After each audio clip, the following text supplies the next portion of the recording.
Let's write that in now. No, that's well. How's everybody doing? Good, how are you? Good, how are you? Is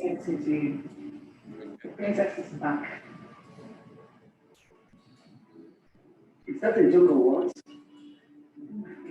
not a In joke. our job, you can see she's back. The job is that a joke or what?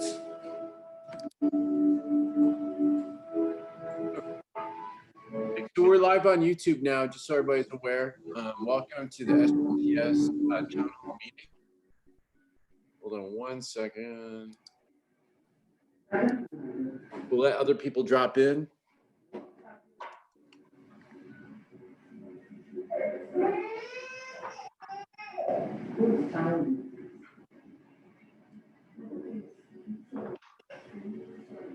At last, it is true that you are alone with my daughter.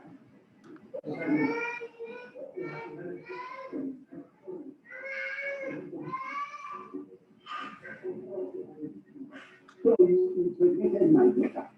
You must take care of it. Hey, what would be helpful though, if you can mute your audio. I mean, if you're not talking, that'd be great.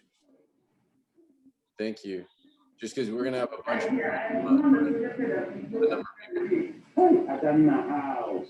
Adamna, you of all people. Deal with them. If not, I'll mute you just to help you out.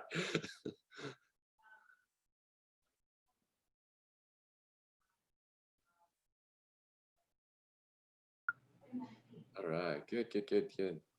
Yeah, people are dropping in. We'll give it a couple more minutes. If anybody did some interesting recipes this weekend, please throw them in. If you did anything special for Memorial Day, drop it in the chat. Let us know what you did. I did some ribs. I made a cool rub and like cooked them for a few hours. It was awesome.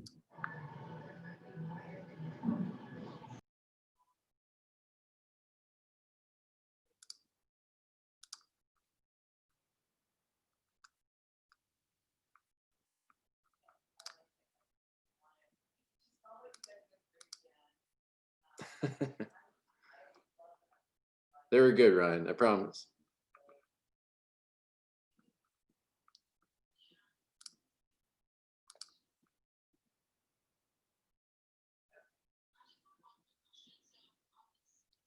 Cool, we got a lot of people showing up. We got 25 so far. I imagine some people are watching us on YouTube as well. You know, feel free to drop in the chat kind of where you're coming in from, just so that people can see kind of where we all represent.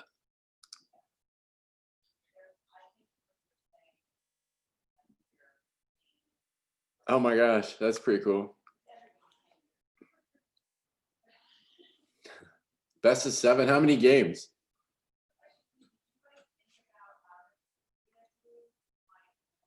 Also, what are the latest shows being watched? I gave up on the X-Files, and now we're watching The Last Kingdom. I think we're about 2 seasons into that right now. Oh, it went on 7, huh?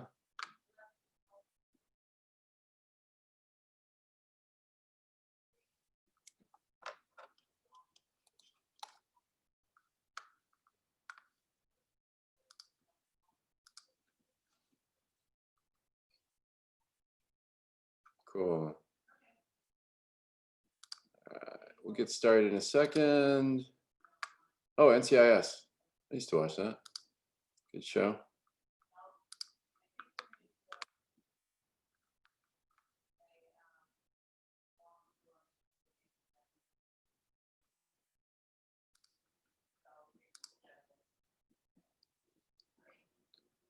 Right. Just looking to see. I don't know. There was a chance that I was gonna have a board member or 2 stop by. Their schedules are pretty busy, so I don't know for sure if they're able to join. But if there is a board member here and I do not see your name, maybe you're calling in, could you potentially take yourself off mute, or just put that you're in the chat and I can unmute you if necessary?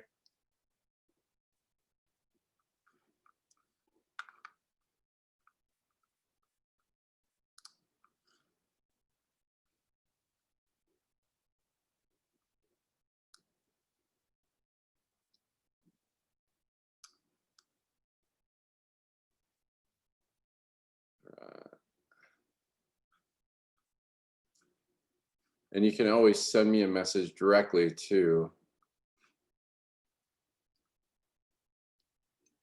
And the other thing is, it's very quiet on my end. So if you don't have background noise and you want to take yourself off mute, that's fine. If you want to say something at the beginning, say hi to people, that's fine. I just want to bear in mind that right now we got 33 people, so it can get really unruly really fast. And we'll start in about 1 minute.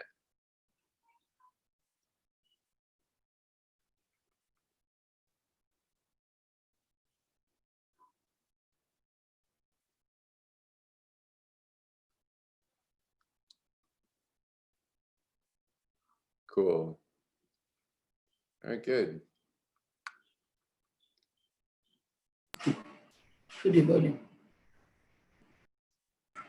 On the Oh, it's showing you sound clear. Your video call. the video is here now.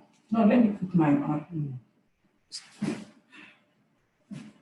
Okay, so we're gonna get started, and for now, I'm gonna just again mute everybody, and that way we've got no background noise.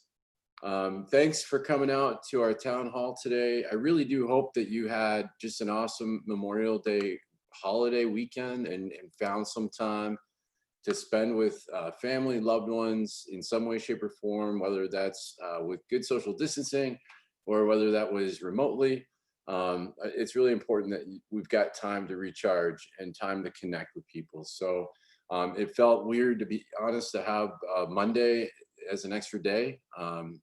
And it was pretty nice. It was a very low key weekend in the Thornton household, and we just kind of hung out with our pups, took some walks, and just kind of binge watched. And I got to cook a few times, which I love doing. For those of you that know me, you know how much I love to cook. It's kind of very therapeutic for me. And so it was just great just to have that kind of a weekend. And just, I continue to encourage everyone. I'll talk, keep bringing this up. May's Mental Health Awareness Month. Make sure that you are finding time to take care of yourself. Self-care is so crucially important for all of us. And so just want to ensure that everybody's doing the best they can. We'll talk a little bit more about that.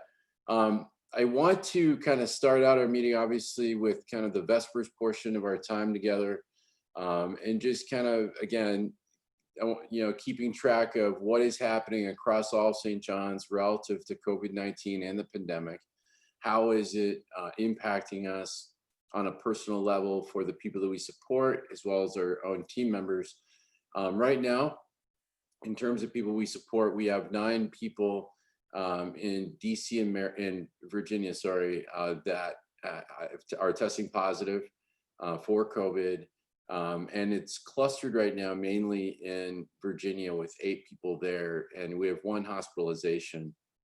And then in relative to staff members that we have, we've got 14 again combined between DC and Virginia, with the majority of them being in Virginia right now. Unfortunately, we have no hospitalizations, but we have lost 2 of our own team members to COVID, and lost Ahmed this past week, and we'll take some time to reflect on him as well.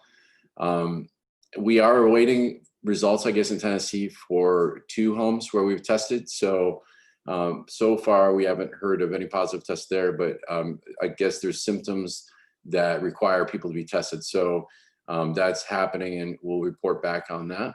And DC is transitioning from sheltering in place to 12-hour shifts, starting with the less medically fragile. So we've been able to lift some of kind of the protocols that are in place, but we're being very cautious in how we do that moving forward. And then I learned this from Precious, that so far, more than 400 people with intellectual and developmental disabilities have been positive in the DC, Virginia area alone, which is just remarkable. And so, this is a deadly virus. We know that, and it can cause incredible illness for people. We know that.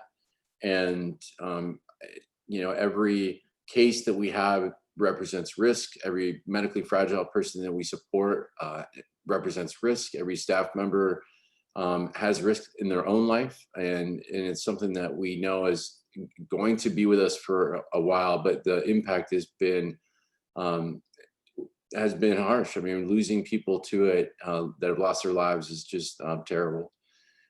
Again, I want to thank all the staff out there that are dealing with this on a day in, day out basis, that have gone the extra mile, either through social distancing, through sheltering in place, or through 12-hour shifts. You guys are heroic. Everything that you're doing is truly heroic. And you are just true ambassadors for what we do. And we thank you for being there and standing in the gap for the people that we support. As I mentioned earlier, and as you saw through email and heard, I think through social, by now, most of you know that this past week, since our last meeting, we learned of the loss of 2 of our team members. We lost Devona Miner, or Diva, as she was known by her teammates in Bartlett, Tennessee. And then we lost Ahmed Kamara here in Virginia. And our hearts, obviously, our prayers, every thought are with the families and their loved ones, and our teammates that worked with them so closely. And I've asked Ryan Temple, Ryan offered to share just a few words relative to Diva. So Ryan, if you would go ahead as we reflect on her, if you would just go ahead and unmute yourself, and feel free to share what's on your heart. Okay. Can you guys hear me? Yep. Okay. Thanks, Alan, for allowing us to use this platform to recognize our staff. I'll try to make it as justifiable as I possibly can in honoring Devona, otherwise known as Diva, one of our RTL members here in Bartlett. Diva, as she's known, she came to us here in Bartlett about, well, it's coming up on a year. I think June 5th will be her year anniversary. Diva came to us with little to no experience in the field, but a heart and compassion for individuals and caring that was hard to match. So she meshed really, really well with the team. I'm going to try to make this as relatable much as possible as I can. Everybody on this call, we all come into contact with people, regardless if it's for a few minutes, a few hours, or you're working alongside the individual for an extended period of time, that just moves you and has an infectious personality, and you remember and you know who they are in a room that's either crowded or a room that's only got a few people. Diva was that person. Her spirit was like no other. Right from her sense of style, to her laugh, to her, the beautiful person that she was. She'll always be remembered for that. And she affected a lot of people in the short amount of time that she was with us. She stepped away each week to care for her mother in St. Louis. Her mother was very ill. So that kind of gives you an idea of her heart, her compassion, and just how devoted she was. She wanted to remain as an RTL for her 2 ladies that she cared for at Cheekwood, Jane and Lori. What she did with Jane and Lori in a short period of time, we had not seen, and I had yet to see in 2 years of my existence here at St. John's. She went over the top as far as recognizing holidays. She was always the best dressed, in her Christmas outfits and Halloween outfits. We will surely miss her beautiful spirit, the beautiful person that she was. And there's not enough words that I can use to say what she meant to our team. She'll be remembered for her laugh, infectious laugh, beautiful spirit. And one thing that, that she always did that just moved all of us was she always wore a flower in her hair.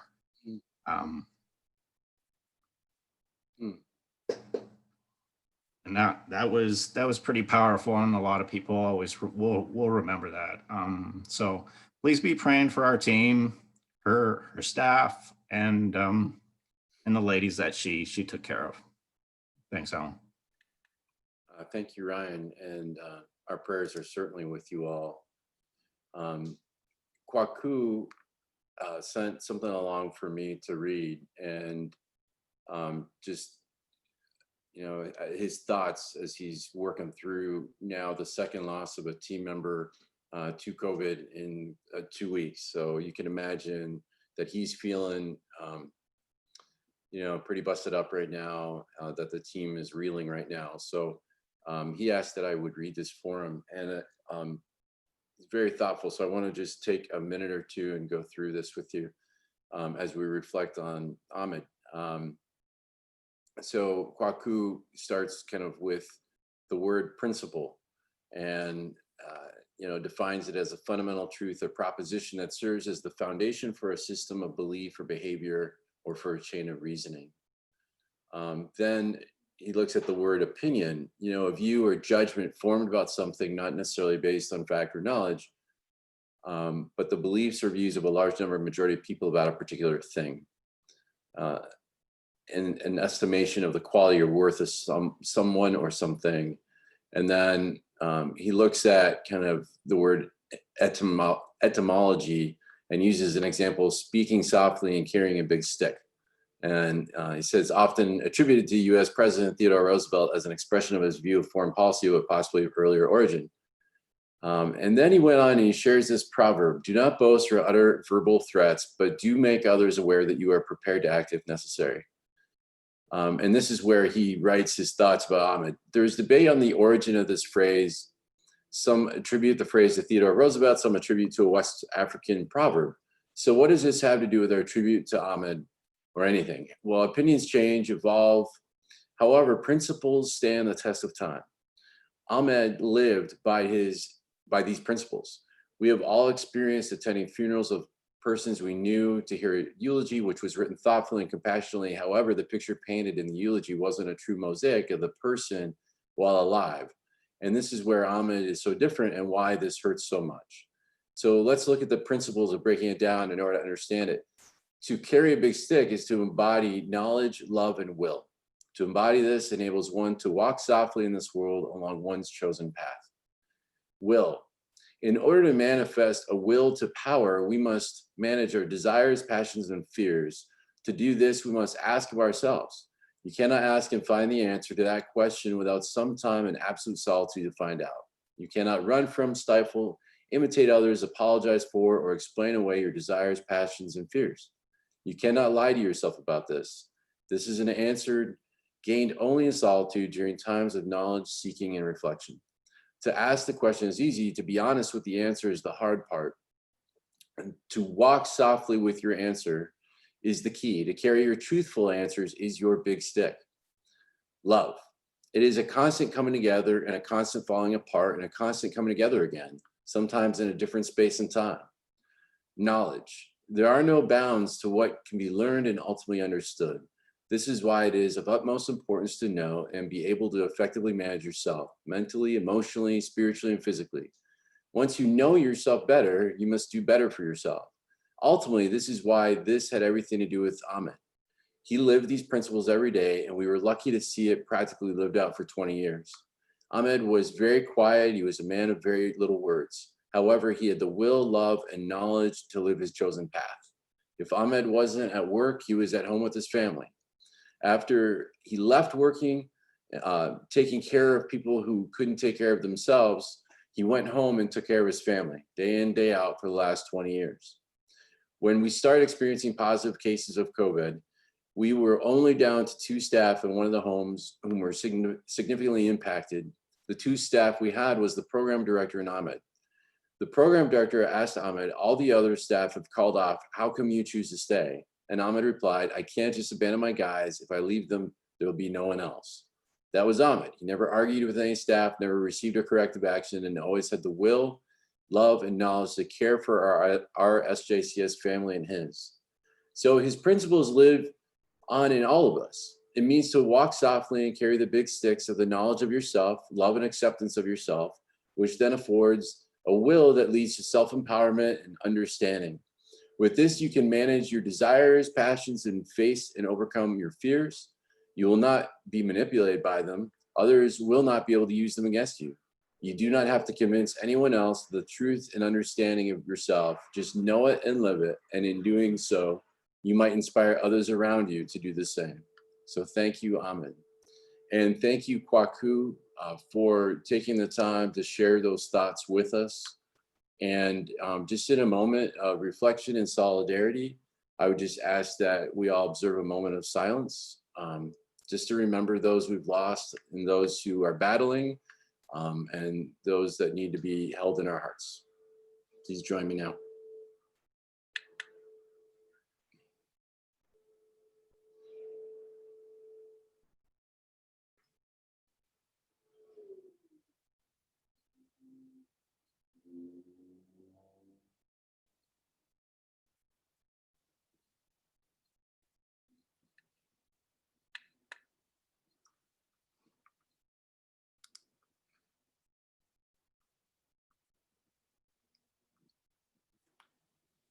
Thank you all for joining me with that. Thank you for coming together as a group in that moment. I think it's really important that, you know, we feel these things together as an SJCS family, if you will, and that we give them the appropriate due that they deserve. I want to give an opportunity to a board member that's hopped on. Pat Nichols has been with the Board of Trustees for a number of years in support of SJCS. And I want you all to know that as I've shared about the latest developments with what's happening with COVID and the personal impact and prices it has taken on people, the board has been just really, really feeling the weight of that, very concerned for all of you. Their prayers and thoughts are with you as well, and for those directly affected. And Pat asked if he could swing by the meeting and just share a couple of thoughts. And so Pat, you might be on mute, but feel free to take yourself off of mute. And please go ahead and you've got the floor. Great. So Alan's exactly right, folks. First of all, greetings. Many of us have met. Alan's exactly right. The board's been very concerned, but at least as much admiring of the work you're doing, your commitment to the mission.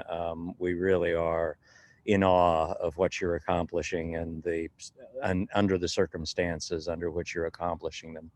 And I just wanted to drop in for a minute and say thank you on behalf of the board. It was always been terrific work, but right now it's especially inspiring. And the fact that you're doing it through the pain, the grief of the loss of your colleagues makes it even more impressive, but of course, from your side, even more difficult. That's really all I have to offer, but thank you for letting me drop in. And we admire you guys. We wish you the very best. And if there's anything we can do to lighten the load, let us know what that would be. Pat, thank you very much. Appreciate that. Those words mean a lot, and we appreciate your presence and taking the time to swing by. So thank you. Happy to do it. Thanks, Alan. Just transitioning into kind of what's going on in programs and some good news that I want to make sure that we share.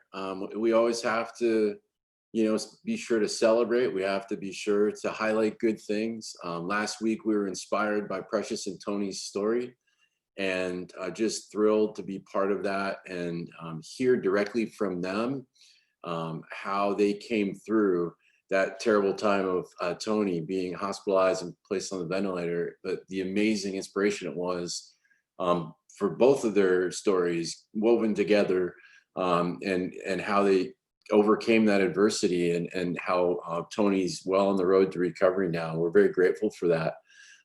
So be sure, that's still up on our website, so be sure to check that out. You can find that at sjcs.org. It's on our social media platforms as well, so be sure to check that out.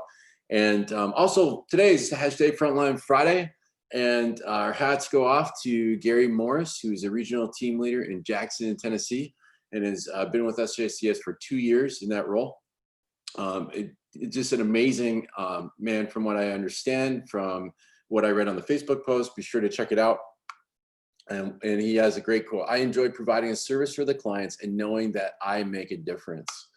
And I think that's a crucial piece. Is I hope that you all know that you make a difference in the lives of the people we support. And I think a lot of times the work that is done quietly, it's done silently, it's done, out of sight, especially in residential environments right now, where often there might only be one staff person there. And yet you are there supporting and making sure that the people that we care for that are in our charge are safe and healthy and living their best life to the best extent they can during COVID. So I thank you for that. So thank you, Gary, for being such a great ambassador and representative of St. John's. Other good news is so far, again, no cases in New York and Delaware, and in terms of no positive cases of COVID. We are getting testing done in Tennessee. We'll see where that leads. And then just the fact that it would seem that in DC, they're on the other side of the curve, and that we're hearing of more recoveries than cases. So that's a positive thing. And we realize though that, places around us are starting to lift restrictions. The various states are lifting restrictions. And so we do know that that's happening. With that being said, we are still going to listen to the local oversight of agency guidance. Okay, so whatever the local oversight agency is, state by state or locality by locality, that's who we're going to listen and follow when it comes to opening up and reopening up our services. And what does that look like? I know that we keep saying that week in, week out. The reality is, until we have a good vaccine, we are still all at risk, and the people that we support have higher, higher percentages of risk because of their underlying conditions and challenges. And so it's our responsibility to keep them as safe as possible. So while everything continues to open up around us, we're going to keep following local oversight agency guidance. And just want to keep reinforcing that. And I thank you all, because I know that all of this comes with a level of sacrifice. And, no one is excited and thrilled to have a cloth face mask on or covering. No one's thrilled about always having to wear gloves, or doing the additional cleaning. Those are all challenges. They all add not just inconvenience, but they can create impairment. It's difficult. It's more challenging. Makes the job harder that you're doing. And I thank you for your willingness to do that. I thank you for your willingness to practice social distancing, to keep our protocols in place, to keep working with with your supervisors and managers that are on the ground with you, that are in contact with kind of those local agencies that provide the oversight, and local health officials that give some guidance. So I do appreciate your willingness just to keep up the fight and keep going through this. We are making our way through it. Also want to just remind you that May, as I mentioned earlier, is Mental Health Awareness Month, crucially important. And so want to make sure that we keep getting resources in front of you, making you aware of what is available to you. Just looking in the chat to see if what's in there, and I'm not missing any messages. That's good. Last week I brought up one. I just want to put it back in front of you, which is crisistextline.org, crisistextline.org, or text home to 741-741. And if you do that, this will give you free 24/7 confidential crisis counseling. Okay, so and again, they have a great slogan: social distancing may be lonely, but you're not alone. We are all dealing with a lot, and sometimes you just want someone to be able to talk to, someone that will listen. Crisistextline.org, or text home to 741-741. For free 24/7 confidential crisis counseling. You do not have to be alone. All right, you just don't have to be alone. There's people within the SJCS family. There's the Employee Assistance Program that's also free and confidential. That information is on our staff updates portion of the website at sjcs.org/staff updates. It is on ADP. It's on TheraP. No one in SJCS needs to know that you contact EAP. So it's totally confidential and it's free. So please, you do not have to be alone. And it could be whatever kind of crisis that you're feeling. It could be you need legal counsel with EAP. It could mean that you've got some mental health issues that you're working through, some depression or anxiety, or maybe you've got some relational issues. You know, the fact that we've all been, you know, hunkered down when some people are not physically working, we may be sheltering in place or spending more time with people in our lives that create more stress, or maybe we have bad relationships with even, you know. So we want to make sure that, you know, EAP is free and confidential and available to you. And then there's other services like crisistextline.org. Okay, and then I found out a new one this week, which is really cool. Just want to make you aware of it. Check out headspace.com or the Mindspace app.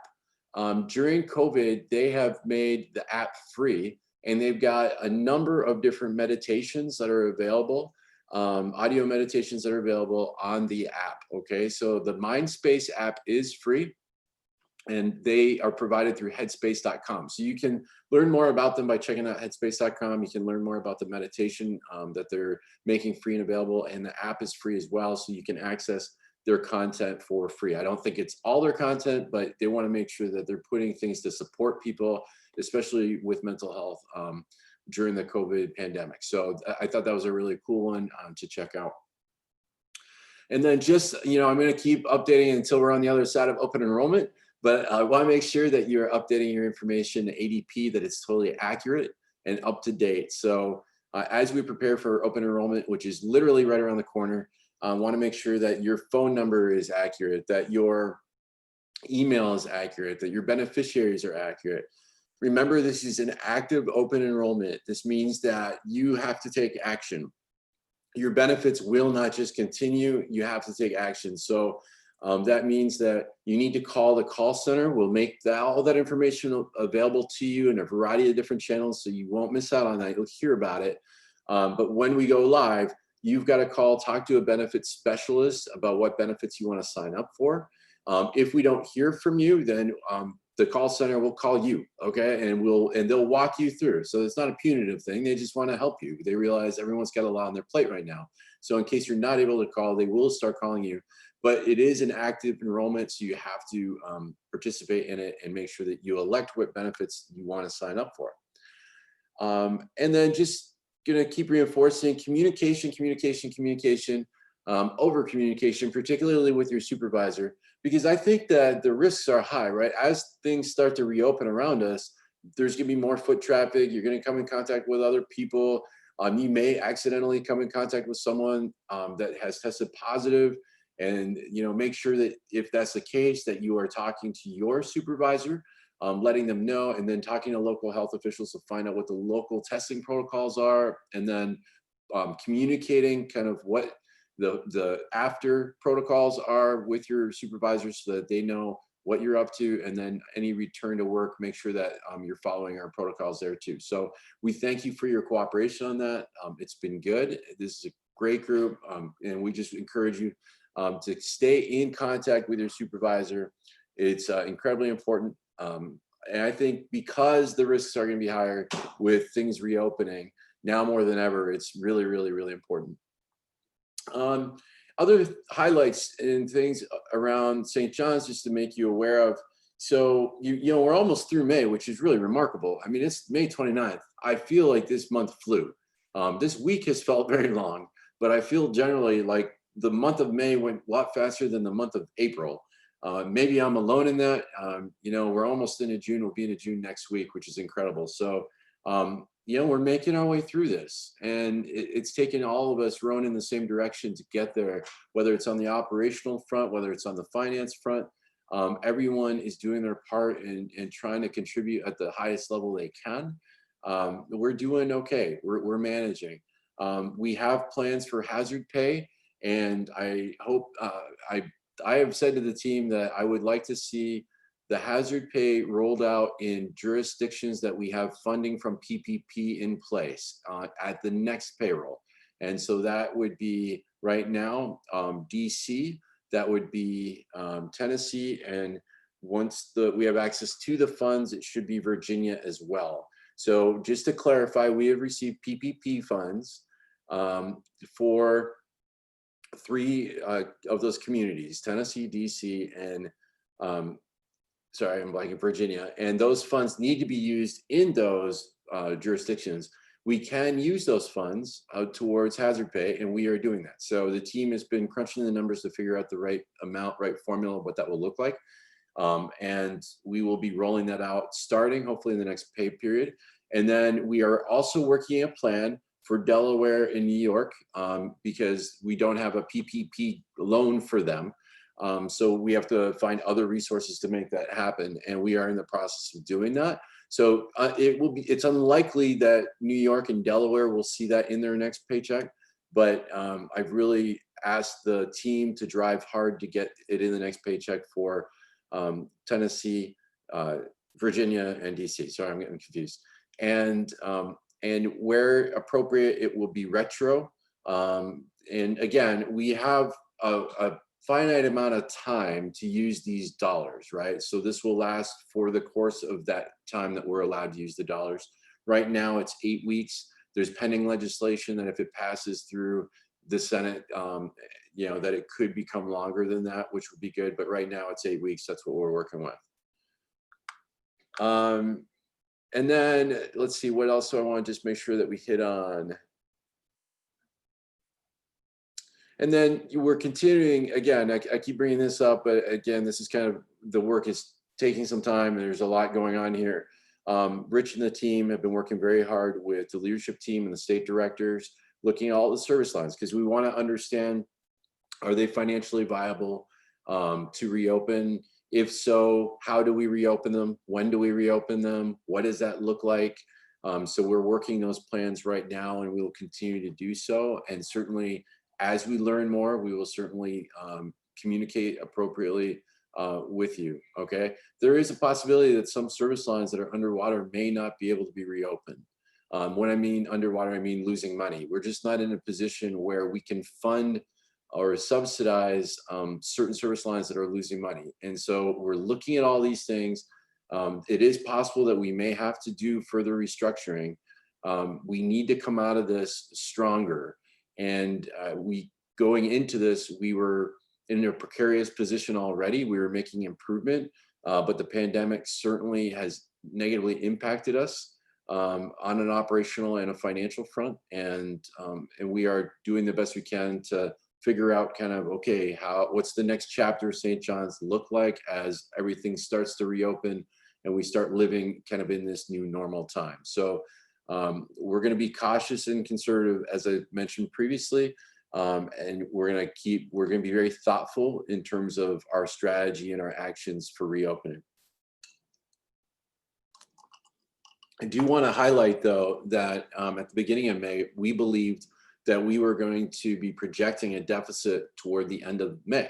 Well, it's May 29th, and we're going to make it through the month without having to lean on our line of credit or without having to draw from our cash reserve. And that's remarkable. Again, when this started in March and now we're at the end of May and our heads are still above water, our doors are still open, we are still supporting people.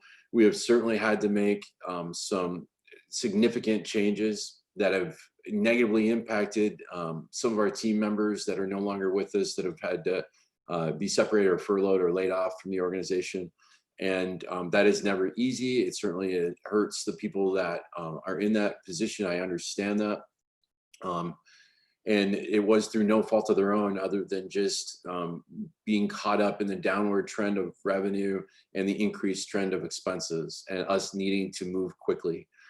So we've been able to buy some time with those moves and work through, through the end of the month, which is great. June also projects some deficits and challenges in front of us.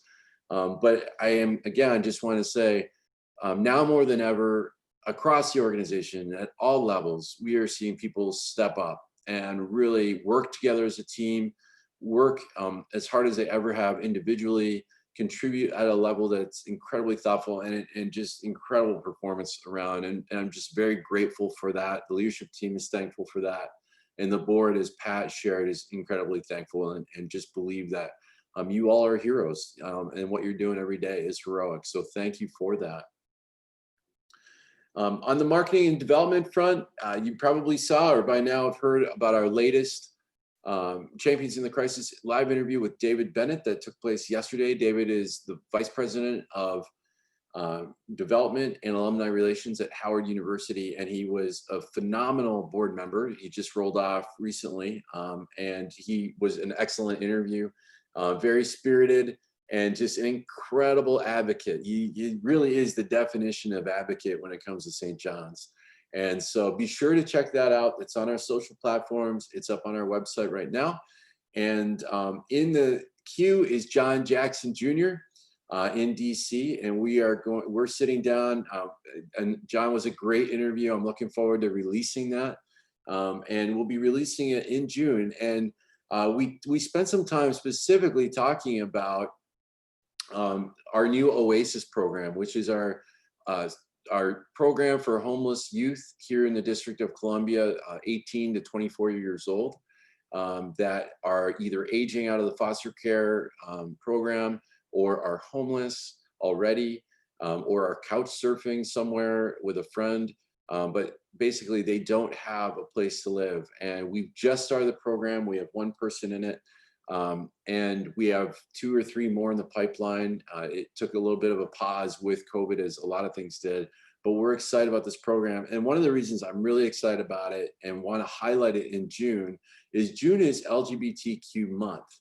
And I don't know if you're aware of this, but the statistics show that 40% of homeless youth identify as LGBTQ. And because they're homeless, that puts them at greater risk of sexual exploitation and abuse. And so this program is so important for St. John's to be active and engaged and involved, because just as we stand in the gap for people that have intellectual and developmental disabilities, we're now standing in the gap for people that are young people that are homeless or at risk of being homeless and are at risk of being exploited. And so this is a program I believe is going to grow over time, and I'm really excited to see it get off the ground. So be on the lookout for John's interview coming out probably next week.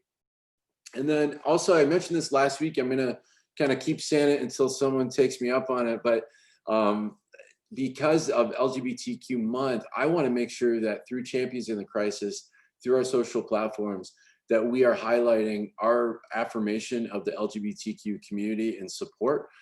We will be rolling out new signature lines and logos with the Pride flag, and you will be able to, if you choose, have that template to be able to put with your signature line on your emails. And then also, I want to make sure that we're highlighting either programs, people, or team members that are from the LGBTQ community. And so if you are fall into that category, if you're LGBTQ and you're willing to have a conversation with me about what it means for you to work at St. John's and the work that you do, I would love to set you up to do an interview for Champions in the Crisis. So please, I think they're pretty painless, to be honest. I mean, I think for the most part, everyone has made it through okay and usually come out shining. So they do such a great job. And really, it's been an honor for me to be able to hear stories from people and get their perspectives. So please, if you're LGBTQ and you are willing to share your story of working at St. John's, please reach out to me. athornton@sjcs.org is a good way. Or you can talk to your manager. They'll put you in touch with me and we could figure out how to set that up and schedule that. And then quickly, just giving you a hashtag Giving Tuesday Now, or the Big Match campaign update. We are at $34,000 raised. Checks have not been counted this week, so there's more I know of because I was in the office and saw a pile of envelopes that were about to be opened and tallied. So, so we're making our headway. We're trying to raise $75,000. Our mail has gone out. We've got another email coming out next week. And I know also of another $2,500 pledge. And so, so we're making our way. It's exciting to see because we've never done a campaign like this before, and we're having a lot of success. So just thrilled to be part of it and to be seeing it. How you can support it. First of all, I want to say thank you. There's been so many of you that as team members have given to this campaign. And I know you're doing that because you care so much about St. John's. And I also know you're doing it because there's a 2-to-1 match and you want your impact to be that much greater. And so I just encourage you, if you're in a position that you can give, any dollar amount is being matched. Any gift is good. So we would appreciate that if you're able to. And if you're not in that position, that's fine too. Like and share our posts, okay? And tell your story with those posts, on your social platforms about why you are part of the St. John's family, why you believe in this mission, why you get up and go to work every day and care for the people we support. So it matters so much. Your story is so powerful in moving and motivating other people. Recently, I made a contribution with my wife to the ASPCA. We've been given to the St. John's campaign as well, but a dear friend of mine, set up a campaign for the ASPCA in honor of her wife. And I was like, well, that's great. So because of her story and her connections to the ASPCA and her wife's love for the ASPCA as an organization, we in turn gave. So that's how it works. People give to people. And so I just ask you, share your story now more than ever. The campaign goes through June 5th. And let's get the word out, because we're closing in. We're almost halfway. I believe we're halfway with the uncounted checks and the $2,500 pledge. We still have time to get there. We have more information going out and more posts coming. So thank you for all of your support with that. And please tell your story. I saw that there's a staff question, so just want to transition to staff questions. Feel free to drop questions in the chat. I'll also check YouTube really quick. Hold on one second. So a question came up, which is, are we still under no time off restrictions? And that's a great question. I would say we're in transition. And so the best thing to do would be to talk to your supervisor.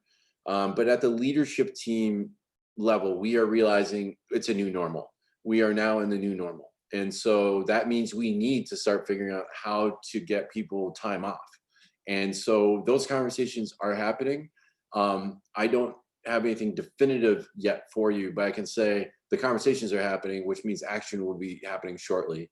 I can tell you this, that as a policy decision, we've decided that all PTO will carry over. Any unused PTO will carry over. Normally it does not carry over, but because of COVID, we're kind of lifting that restriction, and all unused PTO due to COVID will be carried over into the next fiscal year. So I do know that we made that decision this week, but I also can say that our emails, our conversations have been, we need to figure out how to allow for people to get time off. So that could be a very localized situation based on just the capacity, the number of team members available to cover, all of those things. So as everything right now, it's very fluid. The best thing I would say right now would be to talk to your supervisor. Your leadership team member will be providing some guidance to them if they haven't already, okay? So if your supervisor looks at you blankly, it just means that the LT member, we have not made definitive decisions and gotten to them yet. So, but it's coming, okay? So it's a fluid situation. Like with anything, I appreciate your patience, but we are going to start easing those restrictions as we have capacity and allowing people to take time off, because we know that has to happen.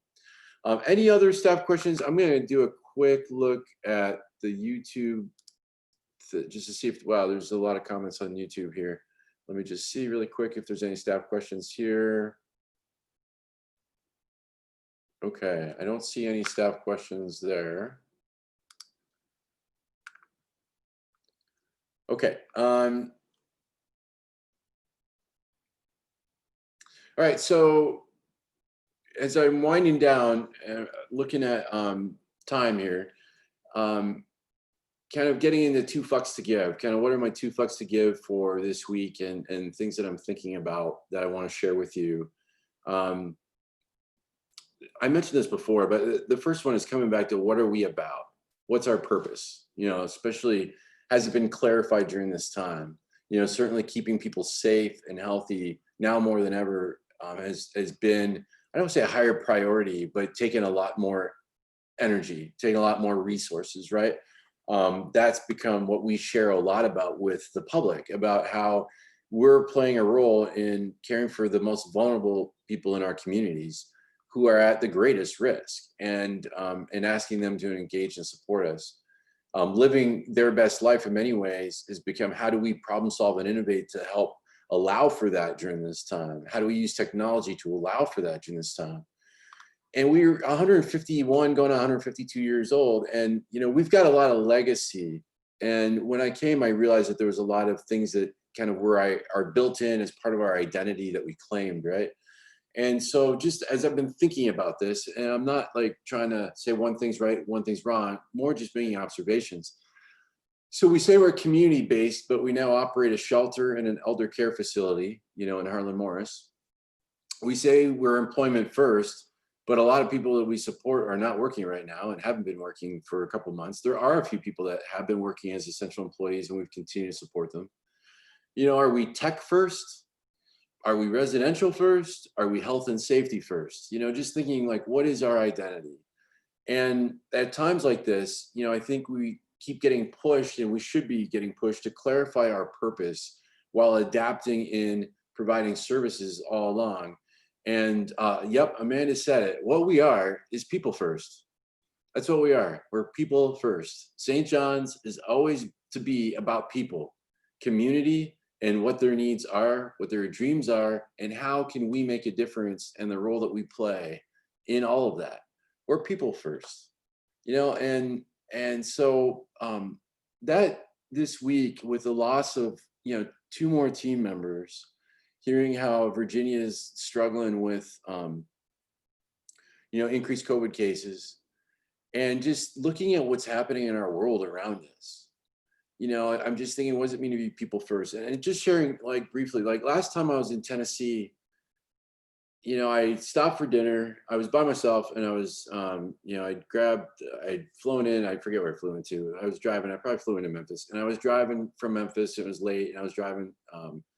First stop was to get to the restaurant and grab a quick bite to eat, because everything closes quickly in Tennessee. So it was like things were going to be open until 8:30. So I wanted to make sure I could grab a quick bite and then get to the hotel. So I got to the restaurant, had a quick bite to eat before the kitchen closed, got in the car, and I was driving. And as soon as I pulled onto the highway, police car pulled in behind me and lit me up. And my heart starts beating, and I'm in this barricaded area because there's construction going on, and I'm like, why the heck did he pull me over?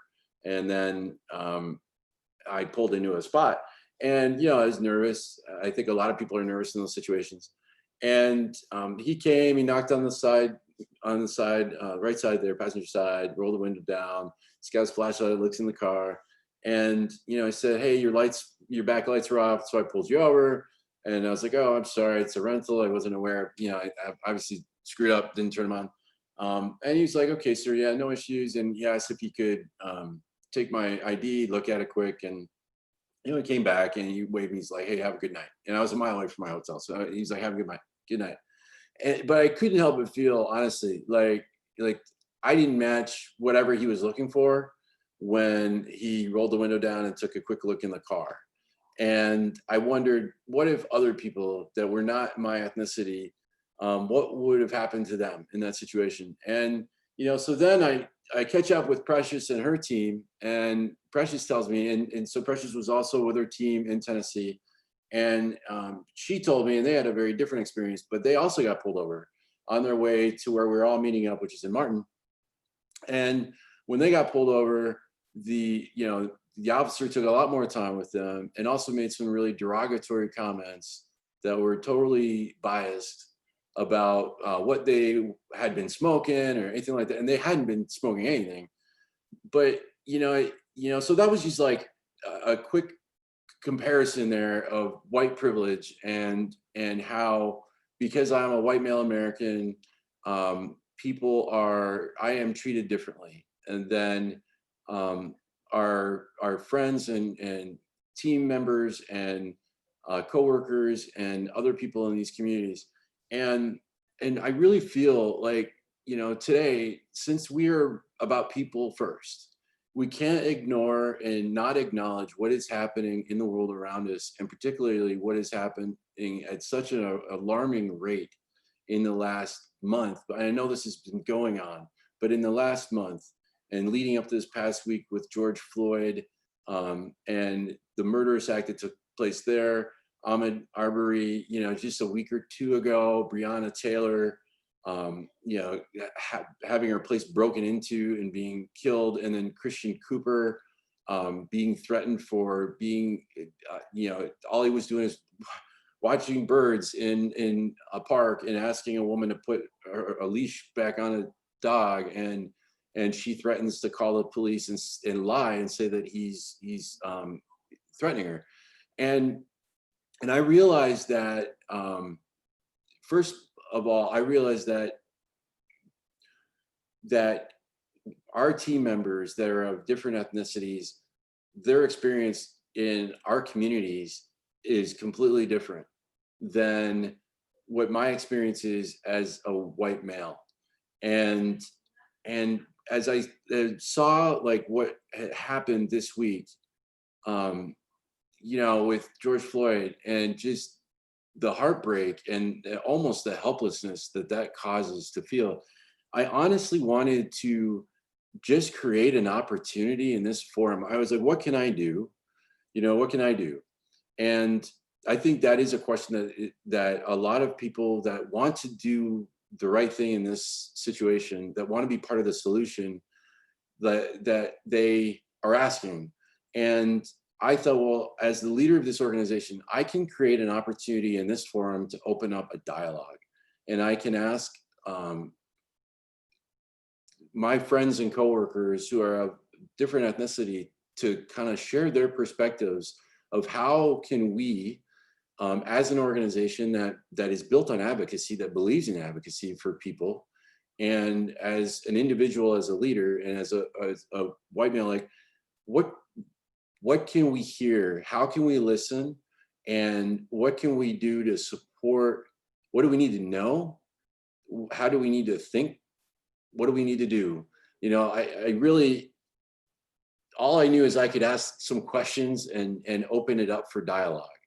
And I realized that in doing that, this is can be a very emotional, should be a very emotional topic. Every one of us that saw that video should feel outrage over that. And so what I'm asking for right now, for people that are willing to stay and be part of this, that want to stay and be part of this, is thoughtful dialogue. By no means do I want to set up a debate. I'm asking, I want to listen to my friends and coworkers who are of different ethnicity, and I'm asking the question, as an organization, what role should we be taking? How can we be more involved in racial equity and racial justice? And then if there's a message generally to non-ethnic people, to white people, the majority, you know, that are thoughtfully wanting to know how to be involved, what would you say?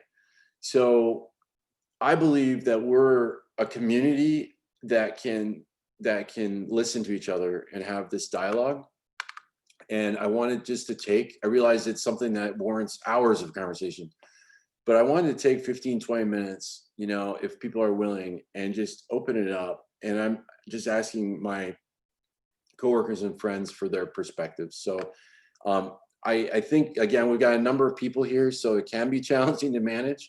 So I would ask, either raise your hand if you have a comment, or mute yourself. But if you hear somebody talking and you've got background noise, just if you would go back on mute until the time is available. You can wave possibly, I might see that. I'll scroll, but I'm just gonna stop talking right now.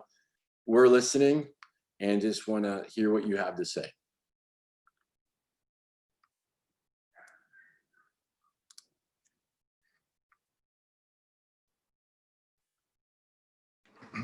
Hey, Alan, this is Ryan. Can you hear me? I can hear you. All right. I don't have a hand to raise, so I'll be the first to kind of break the ice. I just want to personally say sorry for anybody that has had to experience you know, that kind of, those kind of issues throughout life, and what we deal with as a society. I continue to pray that we are moved to make a change, and a change happens now. It's unacceptable. I think what we need to do is no longer remain silent. You know, the pink elephant no longer exists in the room. We need to speak up for our brothers and sisters and be a voice. I'm seeing a lot of information with regards to silence, and it's true. We gotta speak up. We gotta be stronger. We gotta have backbones now to stick up for what's right, and get what's wrong corrected ASAP. I learned at an early age, just to, you know, exactly. I kind of one of my first best friends when I was young boy, he was from a family that emigrated from Jamaica, and we're friends to this day. And I got to experience a little bit of what he and his family went through. And I thank God that I was raised in a manner that that respected those boundaries and dealt with it accordingly. So my heart goes out to anybody who's had to endure that. Pray for you, and we're going to step up, and we're going to be voices, and love you guys. Thank you, Ryan. John Jackson, you raised your hand, so just go ahead, take yourself off mute. We'd love to hear you. Okay, thank you, Alan. You know, being a person that has been brought up in the 60s, during the riots when Martin Luther King Jr. was murdered. And as time goes on, to see that the injustice is just getting worse. It's just getting worse. It really, for me personally, it really makes me angry. You know, really angry. I can feel how the people in Minneapolis are feeling. Right. You know, because it's been going on for so long. You know, and we try so many ways to try to encourage people to make things better. You know, but it's just not getting better. You know, so you know, it's really hard to know what to do. I know that having seen actually what had happened, and I've never seen nothing like that in my life, you know, and it's troublesome, it's scary to see where things are going to escalate to, you know, but what's real important, you know, is that for people that don't have this issue as bad as others, if you see something, to say something. You know, it's very important that you stand up for what is right, if you believe that it's right. You know, we need everybody to join in and do what is right, you know, before things really get out of control. And it's a shame that me being as old as I am, I'm not going to say my age, but when I see a police car and it's coming behind me, I get scared.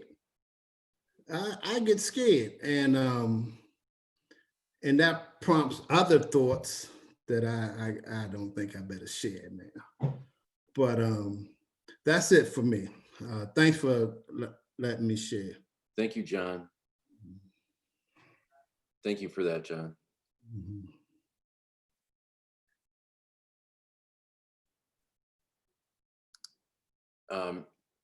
Anyone else like to share? Please feel free to unmute yourself or raise your hand. Anyone that has questions too, feel free to ask. you know, and I want this to be a safe place for people to have dialogue. Sandra, go ahead. You've raised your hand. Okay. Yes. I want to say first, I know that this is a very sensitive subject and can be a very emotional subject. And injustice and racism is definitely prevalent for a person of color. Of course, I'm not okay with it because, you know, I am a person of color and I do have male, I have, you know, my husband and I have a son and even my daughter. So I will say this, that there was something that I had read from Nelson Mandela that he had stated. He said, when a man is denied the right to live the life he believes in, he has no choice but to become an outlaw. And sometimes everything has an effect, a cause and effect.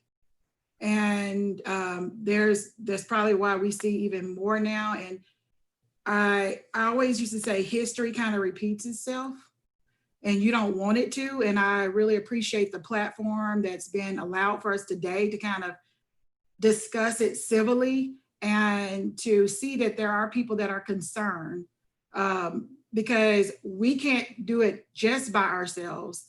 It's good to have a village behind you that can speak up for you, that is not a person of color, that may not understand the bout. Like I heard John say, you know, sometimes if you get pulled over, you have concerns. The first thing you may want to go to is your cell phone to pull it out and start recording or call someone so they can listen and things of that nature. But I just wanted to say that, you know, as far as I appreciate the courage that it has taken Alan to just want to even bring that to the forefront, because I know that we should have equal rights, equal diversity and things of that nature. However, we know that that can be an issue regardless. But that's all I wanted to say. Thank you, Sandra. Yeah.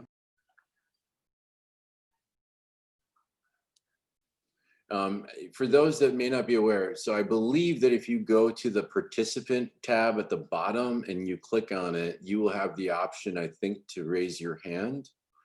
And I see that. So you can either take yourself off mute if you have something to share or a question to ask, or you can raise your hand and it'll be brought to my attention. One question I would have, okay, sorry, Precious, go ahead. Thank you. Hey, Alan, thank you so much for bringing this opportunity to actually discuss things that we all talk about, probably maybe amongst ourselves, but maybe not in this kind of platform. But, and even you and I have had a number of conversations about what it's like to be a person of color of many different diversities, but you know, some races only see what they see. And so even like last night, I caught a flat and it was dark. It was a remote, you know, nobody was around. And so I had to pull over into a gas station, which was kind of lit. At least I was lit.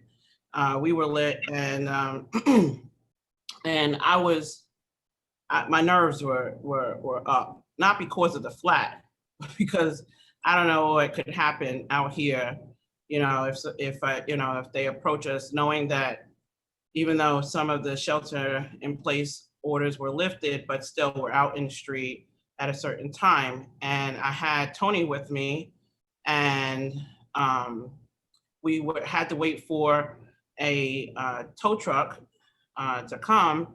First, we had a guy come to try to change the tire, and he was with us, and he also was a person of color. And I didn't have the key to unlock my lock on the wheels. Whatever. I didn't even know there was a lock on the wheel. But so he couldn't change it. So we were waiting for a tow truck. And so a Caucasian older man came into the gas station to get gas. And again, it's dark. And so the tire changing man, he said, oh, he has the same kind of car as you. He might have the lock for the wheel. And the three of us looked, and at first that sounded like a good plan. I was like, oh yeah, great. And then all three of us paused because we're like, if we approach, we were kind of like far off. We were by where they pump air in the tire and he was at the pump. And so we were like, we looked at each other, we're like, and all three of us, there was no conversation about, when no one said a word, but we all knew what the conversation was happening in our head. And so, we looked at each other, and Tony was just eager to walk over to the guy. And Tony's a gentle giant. He's a big dude. He got a lot, up on him, but he's tall, but he's a gentle giant. No one knows that. So we looked, and Tony was like, I said, don't, and he was like, nah, who knows what might happen. And I was like, okay, let me go.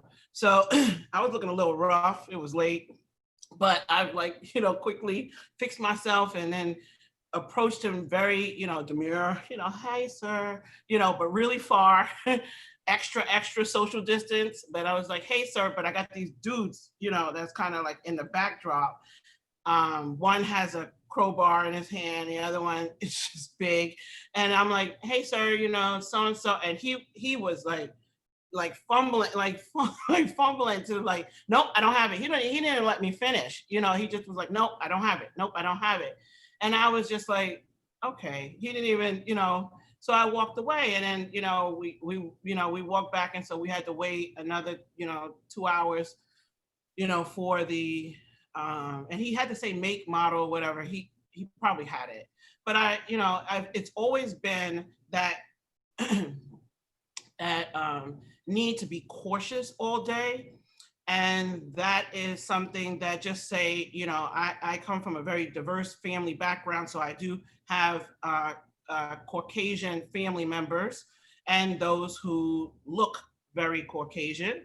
And so, there's the conversation has always been, that we need to move with caution. We need to ensure, there are things that we do.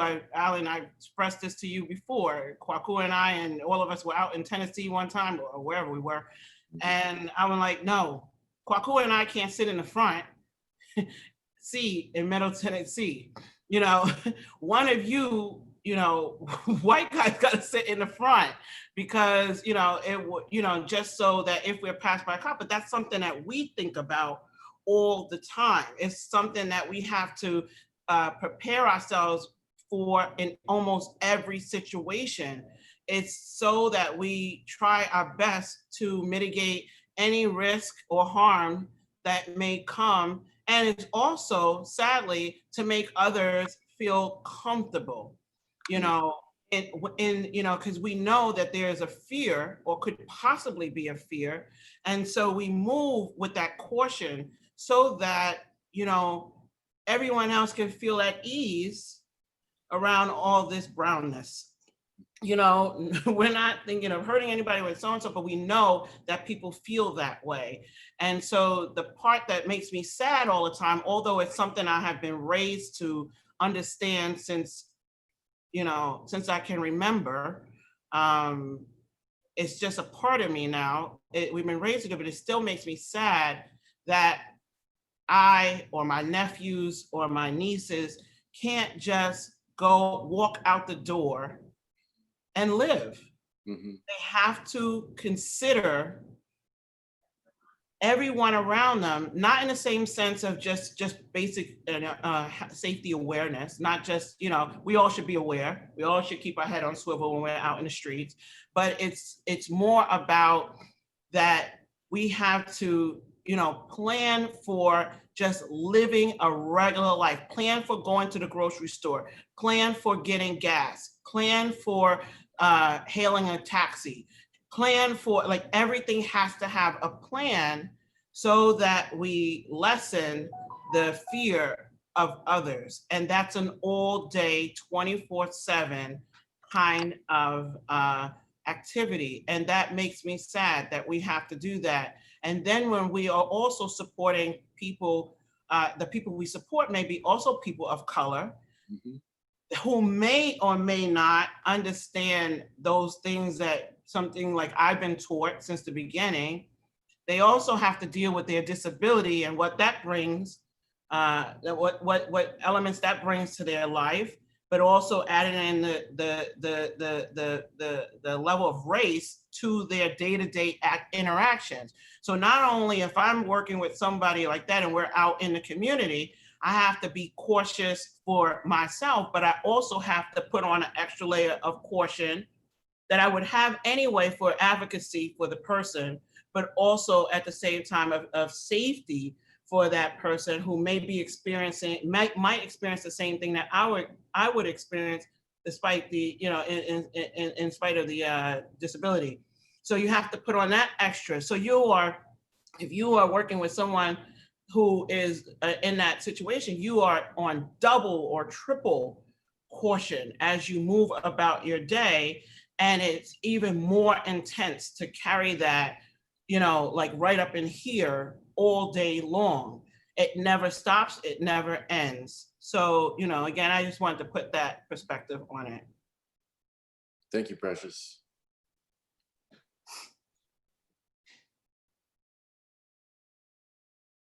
Yeah, I was thinking about the people that we support who are very independent, who at the same time, if they encountered, and I'm sure that this has happened at some point in time, but if they encountered an officer like that or somebody else and weren't in a place to be able to communicate effectively or even, be heard, properly, what would happen, and the people that we support are at the intersection of every social issue, right? Because they're diverse and they represent all parts of our, tapestry of humanity here. So, you think about that, and I think, Precious, that like that's such a good perspective that you bring.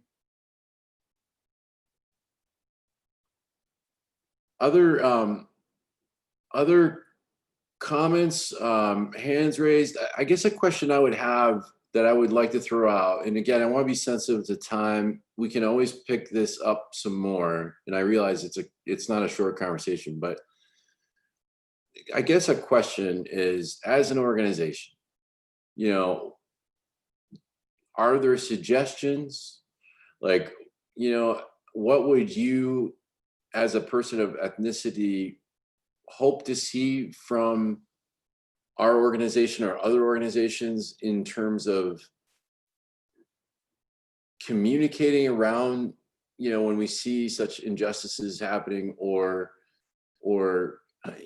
however it might be? Like, I guess, what would solidarity look like as an organization, in terms of actions, messages? I'm just curious. I mean, do you feel organizations play or like ours play a role in this level of advocacy? And if so, what does that look like or sound like?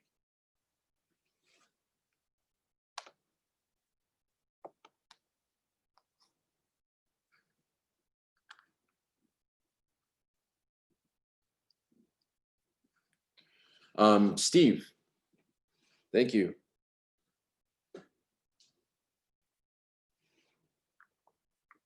Steve Sims, you just got to take yourself off mute.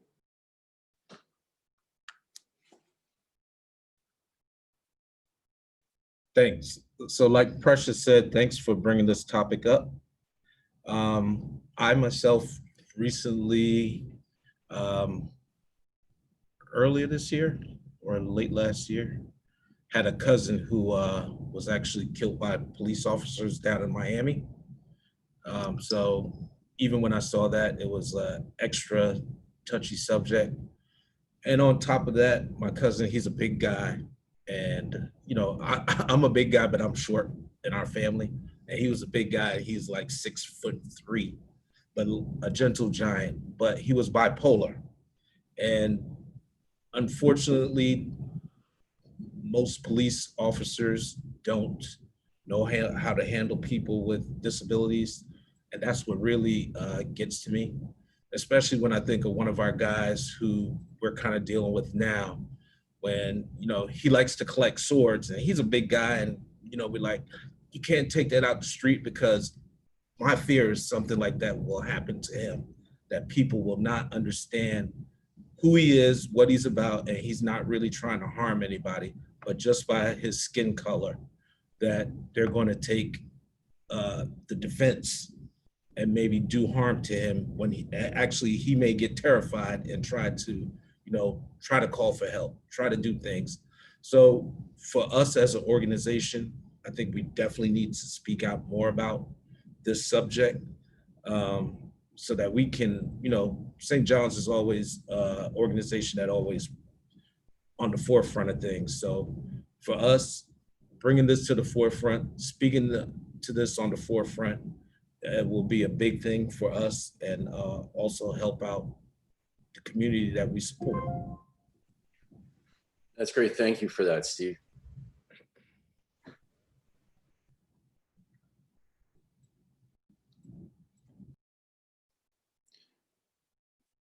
Any other thoughts? I think what Steve and Precious, have been able to kind of like point us to is what can we tie our messages around? And it's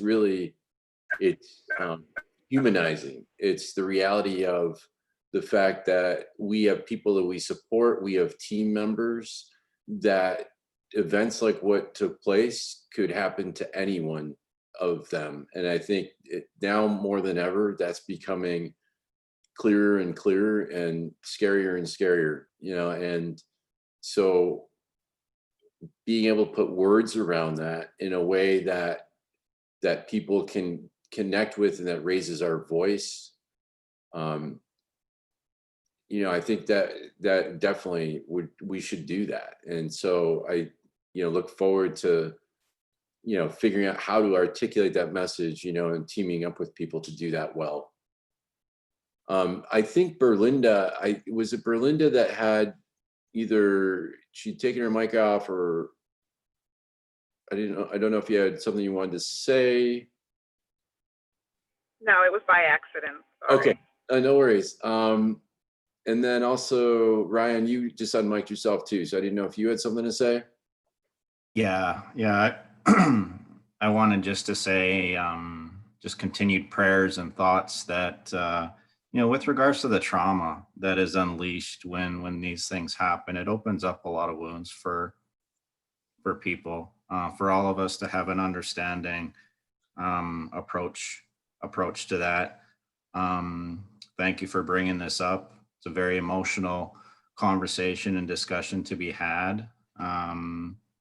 I pray for strength for everybody, to be able to have those conversations and those discussions, because I want to be able to support it as much as possible. So I pray for the trauma that a lot of people have endured over their lives when something like this happens.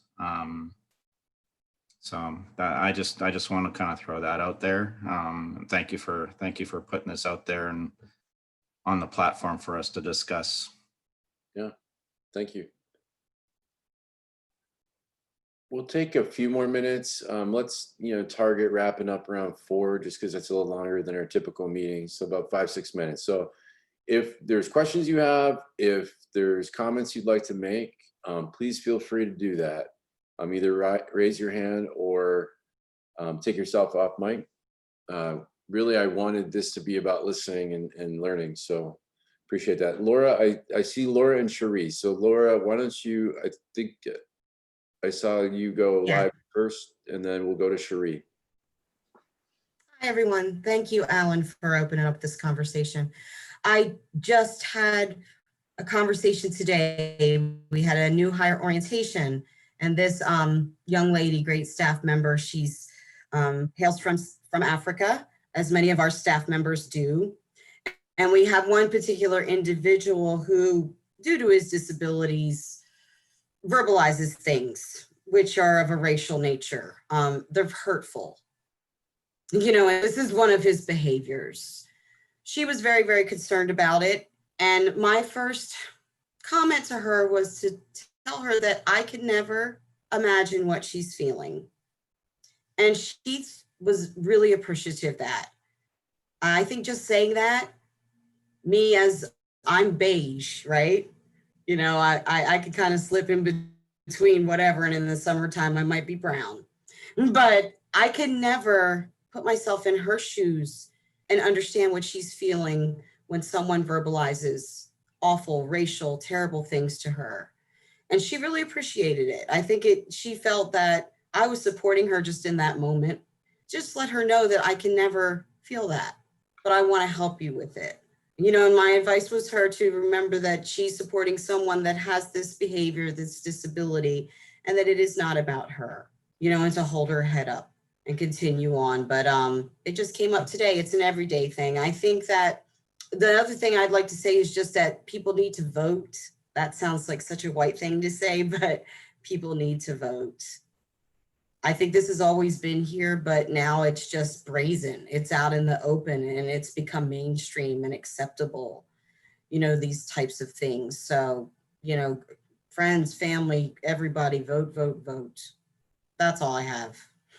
Oh, thank you, Lauren. Thank you. Yeah, I saw Will Smith had a great quote. It's not that racism is just happening. We just are seeing, there's video capturing it now. Yep. More than, okay, so Cherie, and then Rich, I see you have your hand up too. So Cherie.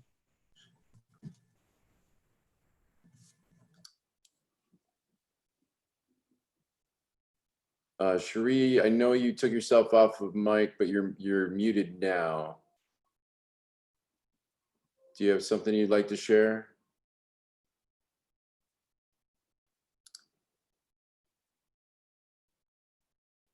Okay, let's go to Rich, and then if someone wants to message Cherie, if she wanted to share, she's just on mute. So Rich, go ahead. Yeah, thanks, Alan. Can you hear me? I can. Actually, hold on, Rich. I just saw Cherie come off mute. Do you mind holding it? Oh, go ahead. All right, go ahead, Cherie.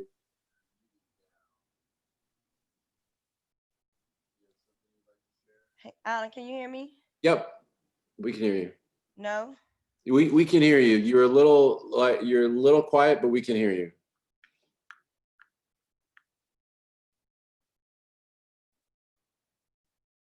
Oh, we lost her. Oh, she's back on mute.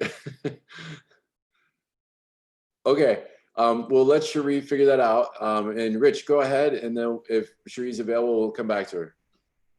Yeah, thank you. I just really appreciated both questions you asked, and I guess I just wanted to acknowledge them and invite people to reach out or try to create a path to have both these conversations.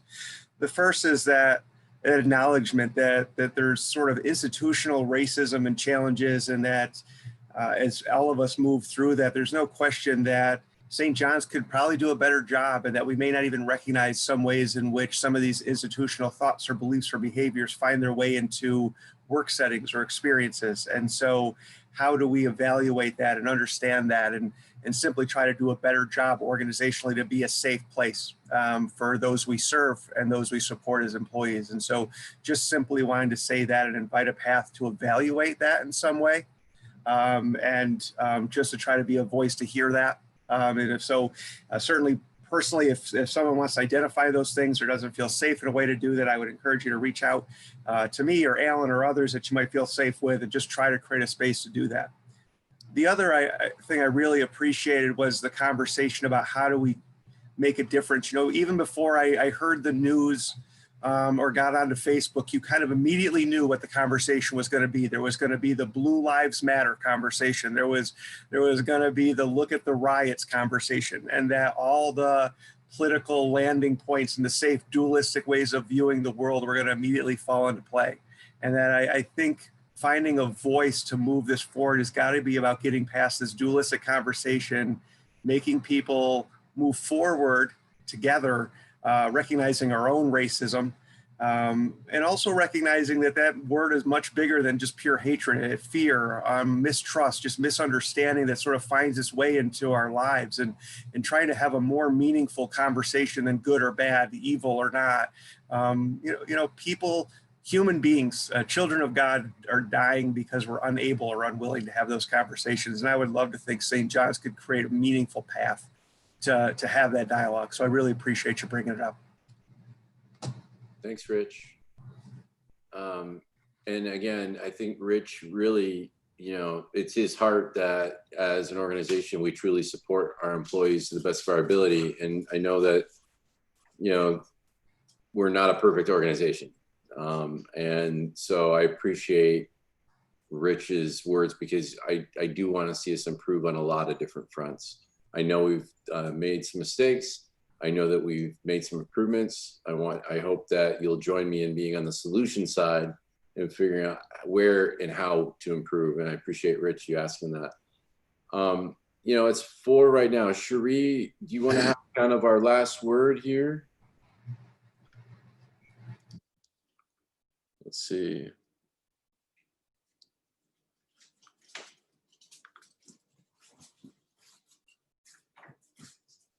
Okay, Cherie, I'm sure that what you would have to say would be tremendous. If you say, there we go.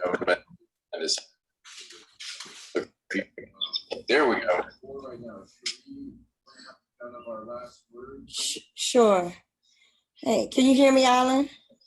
Yes, I can hear you. Okay. Yes, I can hear you. Oh, hi, I just wanted to share an experience that happened with my son last year. My son was 15 at the time.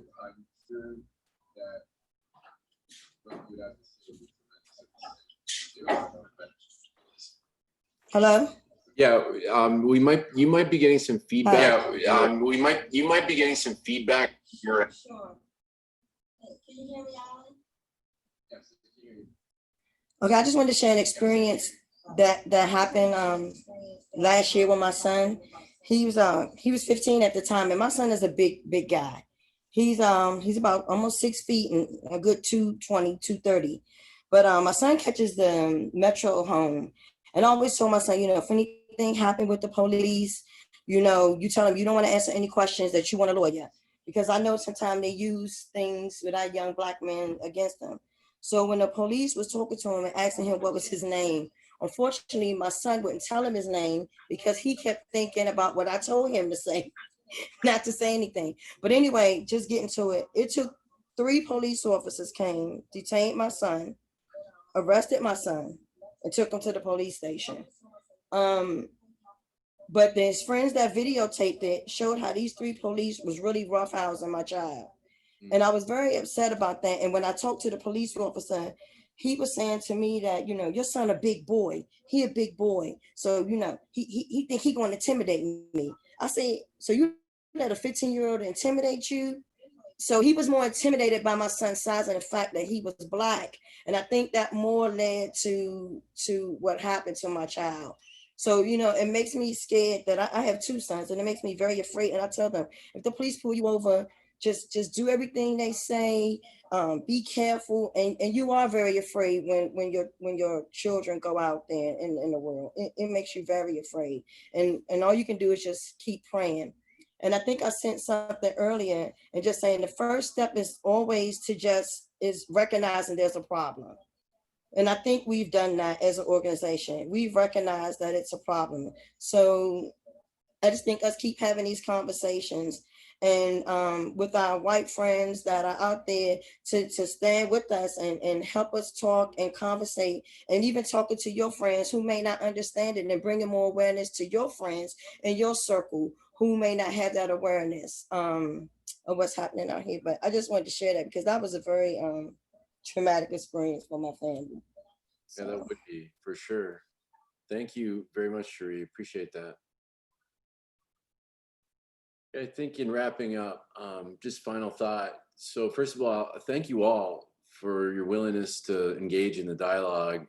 Thank you for being so vulnerable and sharing stories from your own lives, fears that you have, and just kind of how you view the world that we live in currently. And I do want it to be something that we can influence. And, you know, I coming back to if we're people first, then, you know, that means we got to advocate for people, and it's our team members, it's people that we support, any of which could be victims of a crime like this and other crimes that we've horrifically had to witness at any point in time. And so I certainly have a lot more questions than answers at this point, but I appreciate everyone's willingness to engage and share from their perspective. And I hope that we can have other meaningful discussions, and I hope that we can take meaningful action. And I hope that that's informed by not just those that we're willing to share today, but by other perspectives and experiences throughout our organization. One of the things I have said, and I stand by, one of the amazing things about St. John's is our diversity. And for me, coming from a not so diverse upstate New York kind of setting into Washington, DC, and then coming into an organization that has greater diversity than the organization that I was previously at, has been just a remarkable experience for me. And it's something I've raved about with my past coworkers, I've raved about with my children, and it's been a blessing for me to be able to experience. And it also has challenged perspectives, you know, that I realize are inundated in the world around us. And so I've learned a tremendous amount by being in this environment, and it's been really cool. And one of the things is that we need to celebrate and reinforce the diversity that makes up our great organization. And we shouldn't make people try to be a certain way or conform. I guess that would be the word. We should be doing the opposite of conform. We should be really encouraging people to celebrate our diversity and the beauty and the strengths and the differences that come with that. So that's kind of where my mind is at, and that's where I hope we grow and continue to grow as an organization. And so I just want to thank you for hanging in there. I know this meeting was longer.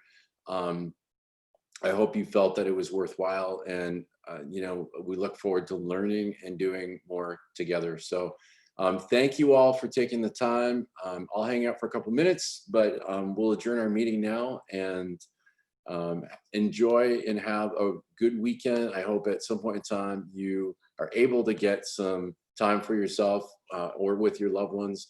And if you're working this weekend, thank you for your service, for your commitment and support of the people that we care about. So thank you all. Take care.